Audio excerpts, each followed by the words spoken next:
Mary Tyler Moore is on. All in the Family's on.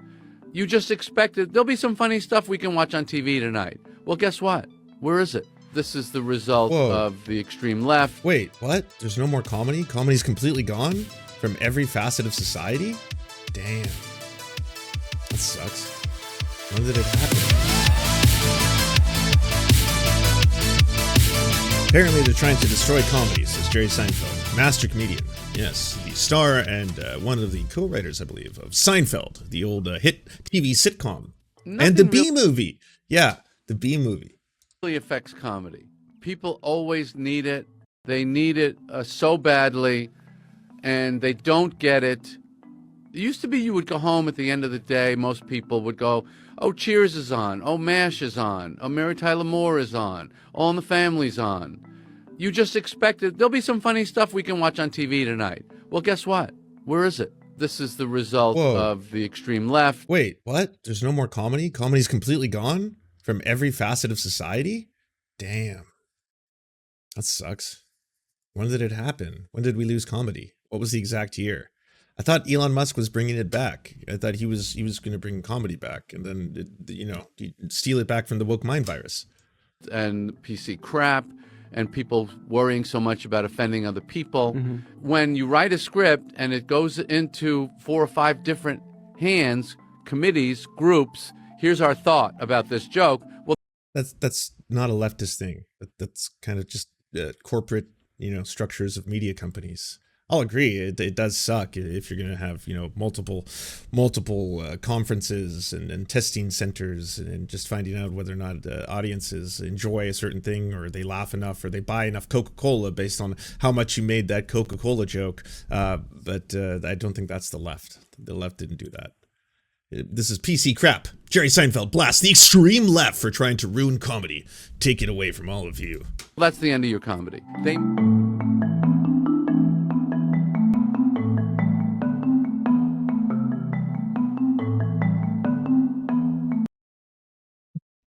Sorry, wait.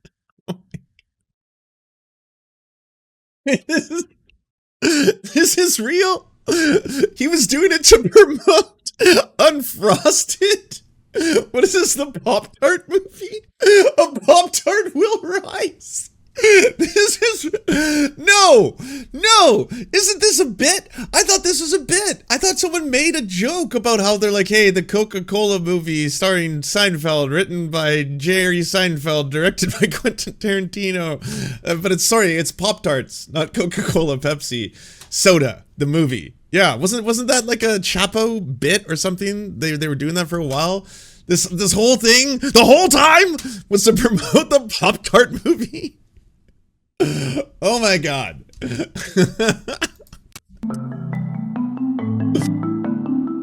Woo.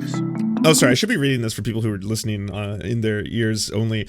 During the discussion of how comedy has changed, Seinfeld spoke about how the need and importance of comedy is in television.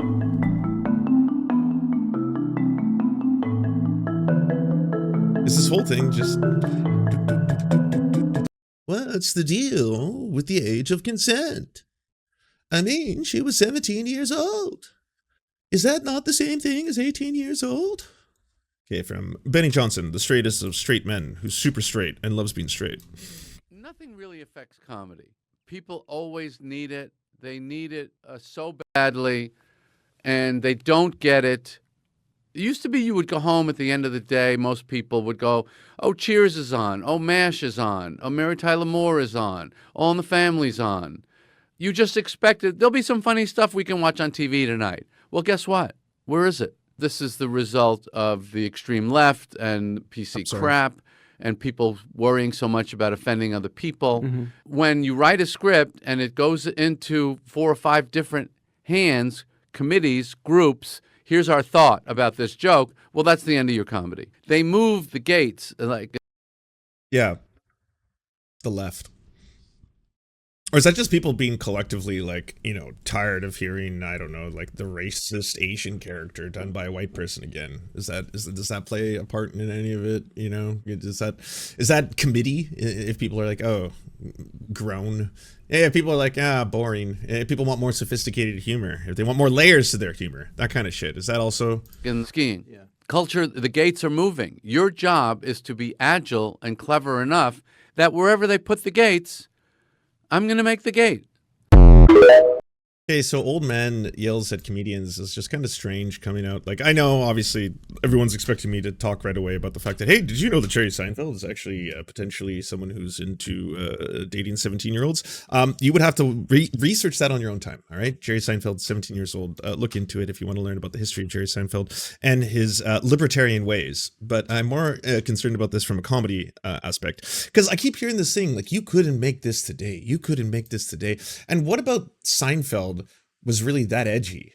Like, I watched Seinfeld. I liked Seinfeld, you know, and if anything, I think, you know, it's the fall of certain characters from, you know, Kramer, racist ass Kramer, to Jerry himself, you know, pro-Israeli, Jerry Seinfeld, really goes to show you that, like, a lot of it really came down to other people on the show, George, Elaine, and of course Larry David. What would the show be without Larry David, who's still fucking hilarious and very offensive to this day? He's still making incredibly offensive comedy. His latest his latest episodes of Curb in this latest season are dealing with, yes, a lot of topics that would get people canceled. In fact, the whole idea of Larry David being somewhat canceled by society or being uncancelable, as continues to just be the worst human being operating in the world, is like the basis of the humor of that entire show. That's kind of like what's funny about most of the episodes, right?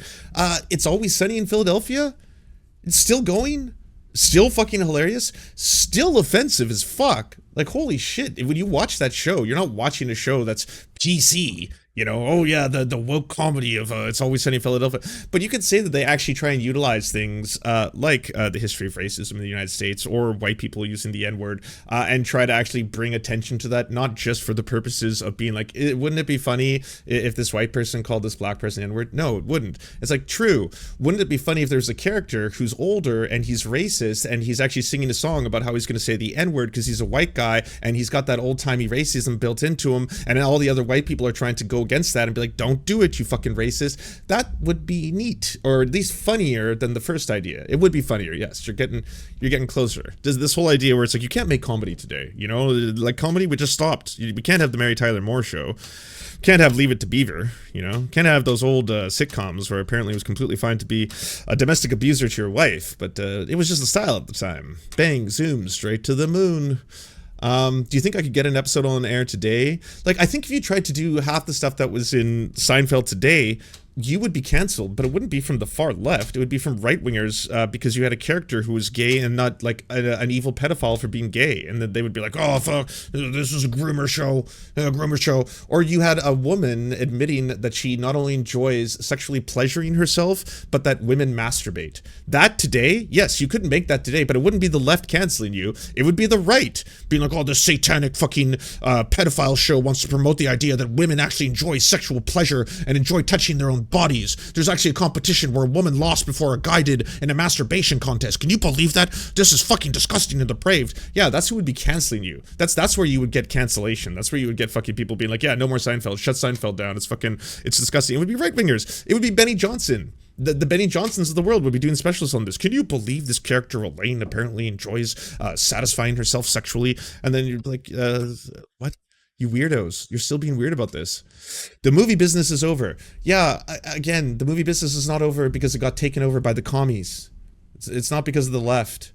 And if people are like tired of watching comedians get on stage and be like, I'm just here to talk about women's penises. Oh, ain't funny, right? All these ladies, they think they are fucking ladies, but they got penises. Isn't it fucking hilarious? Women's penises. And it's like, wow, Ricky Gervais just got like his 12th fucking comedy special on Netflix about being canceled. What's the material about? Oh, yeah, apparently it's about women's cocks. Oh, Dave Chappelle just got canceled again. He's doing another special. Cool, what's it about?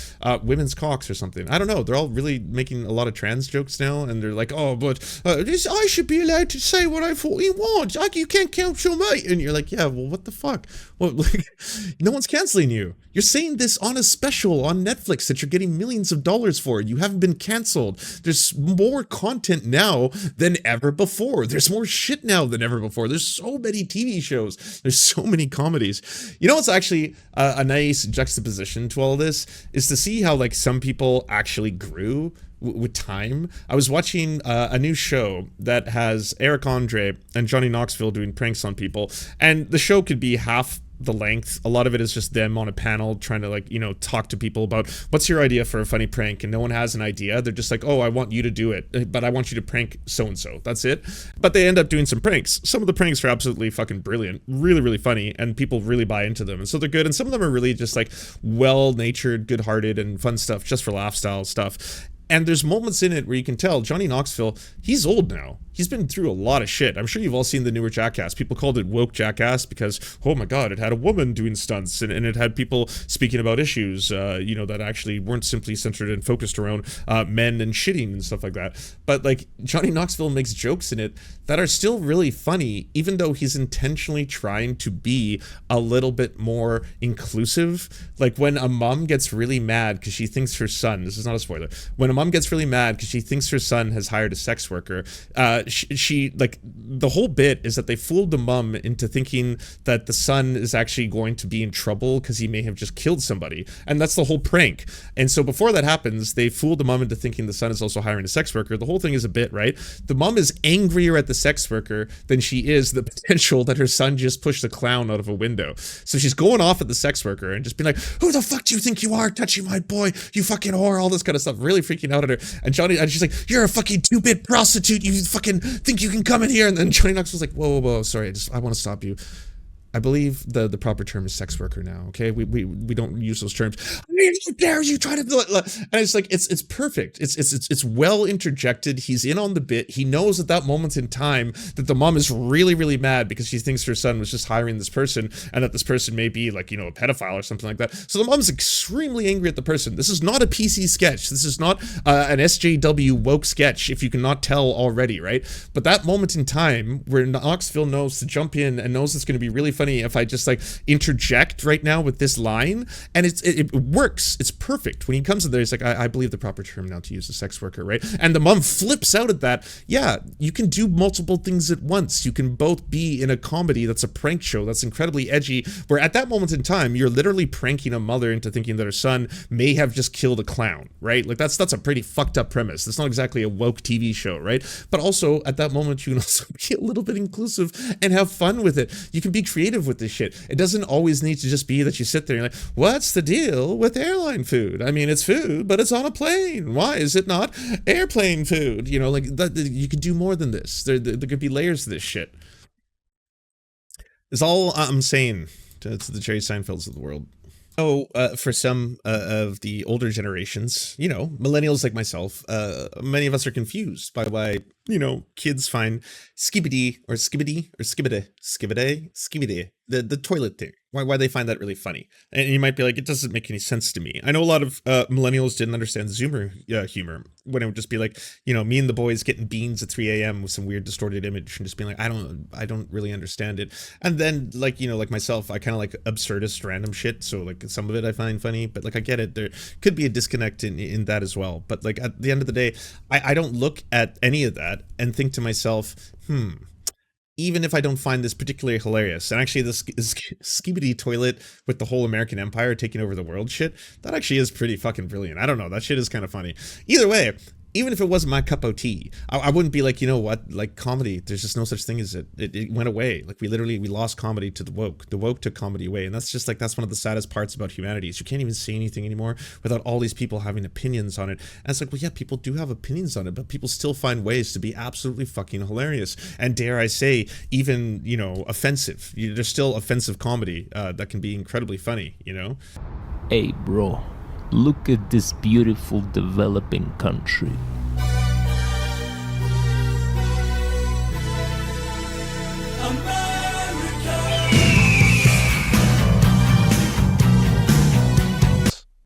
Howdy everybody. I just wanted to let you know that for the cost of a cup of coffee, you can unlock bonus uncensored episodes of Mind Explosions by going to patreon.com/the Serfs. Our videos couldn't exist without your support, and all our content is released early to our Patreon subscribers, as well as a ton of extra content you can't get anywhere else. Please like, subscribe, and thumbs up this channel, and if you're feeling extra perky, share it anywhere you think people would like to see or learn from our videos.